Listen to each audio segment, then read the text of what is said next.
Hey, and welcome once again to Ancient Ways for Modern Days. My name is Mike Freeman. I'm the pastor of Valley Christian Fellowship in Longview, Washington. And today we're continuing in our journey through the Gospel of John. And today we're in John chapter 5. And we're going to spend a number of days in John chapter 5. And what we're going to find is Jesus is going to perform another sign that shows who he is, his identity. And the fallout is going to be a lot of controversy, and what we're actually going to get an extended teaching piece from Jesus. And so we're going to let Jesus speak for himself for much of our time together over the next few days as we look at John chapter 5. Now, let me invite you to jump in. Let's look at just beginning in chapter 5, starting in verse 1. And here is where we're going to begin. Let's talk about this healing. It says in verse 1, after this, there was a feast of the Jews, and Jesus went up to Jerusalem. Now there is in Jerusalem by the sheep gate a pool, in Aramaic called Bethesda, which has 5 roof colonnades. In these lay a multitude of invalids, blind, lame, paralyzed. One man was there who had been an invalid for 38 years. So they're all gathered around this pool, and we're going to see why. We're going to see why in just a moment. And as they gather around this pool, there's all sorts of people with major issues. They need major help. Verse 6, when Jesus saw him, the man who had been there for 38 years, lying there, and knew that he had already been there a long time, he said to him, "Do you want to be healed?" The sick man answered, "Sir, I have no one to put me in the pool when the water is stirred up, and while I am going, another steps down before me." And Jesus said to him, "Get up, take up your bed, and walk."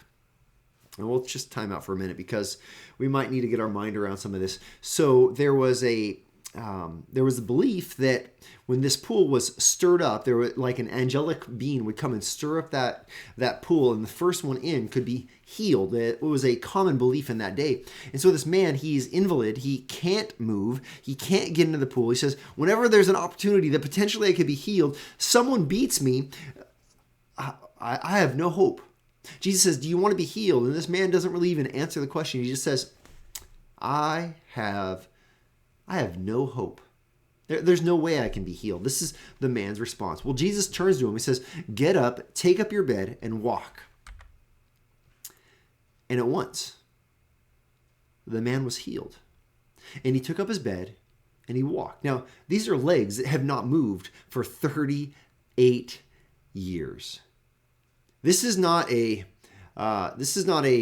sleight of hand, trickery, fake miracle. This is not, acting like you can pull someone's leg enough and heal them so that you fix their stride, or that one leg's longer than the other and you can heal them by pretending that you lengthen their leg. There are modern day faith healers that have this kind of this ploy. This is nothing like that. This man, his legs have not worked for 38 years, almost 4 decades. He takes up his mat, is able to stand, and he walks carrying his mat. Here's where the controversy begins. Now that day was the Sabbath.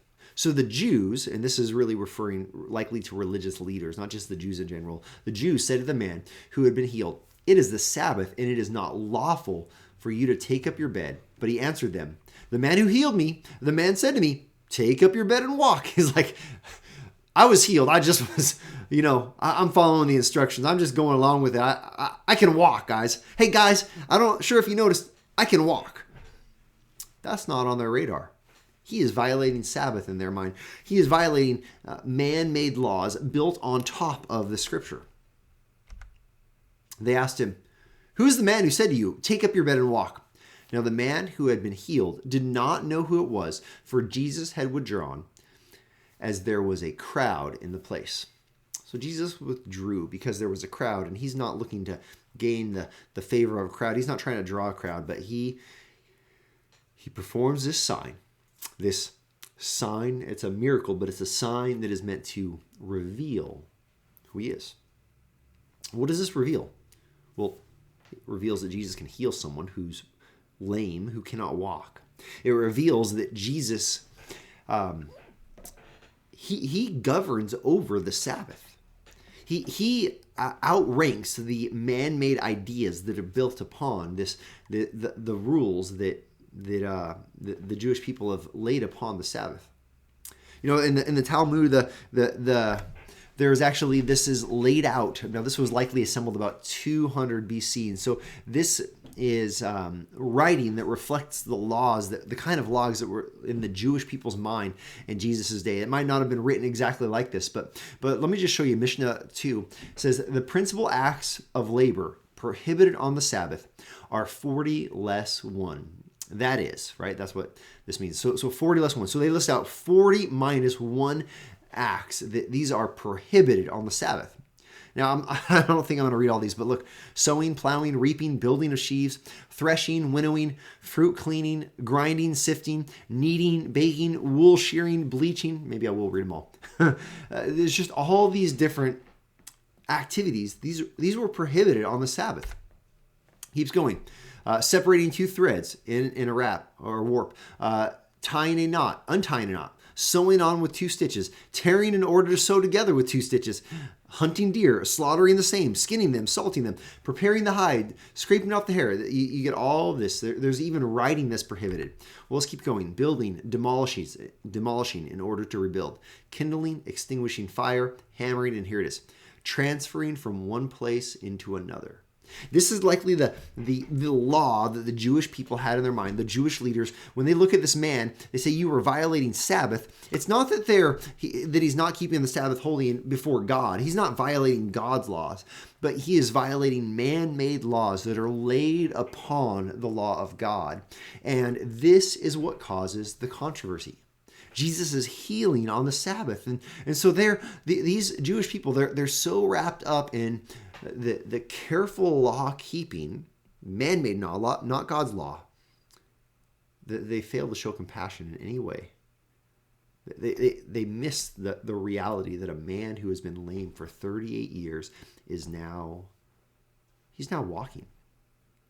What is our takeaway for this? What is the ancient way for our modern day as we consider this? And this is we're going to flesh this out. There's a lot more to this story, but as we stop right here, what is the significance? Well, the significance is Jesus can heal, and that Jesus, he's the governor over the Sabbath. He's challenging the Jewish man-made laws, not God's law. He's going to fulfill God's law perfectly, but this is where the controversy is going to begin between the Jews and the religious leaders, these Jewish religious leaders, and Jesus. This is all part of a trajectory. And the trajectory is going to end with these Jewish leaders being so threatened by Jesus, hating Jesus so much, he's crucified. And this is a sign. This is a sign about Jesus' identity, but this is also a sign about Jesus and ultimately his destiny. He's going to be at odds with the religious leaders, and this is going to end up leading him to be crucified for us. This means our ancient way for our modern day. There's many different applications we can pull out of this.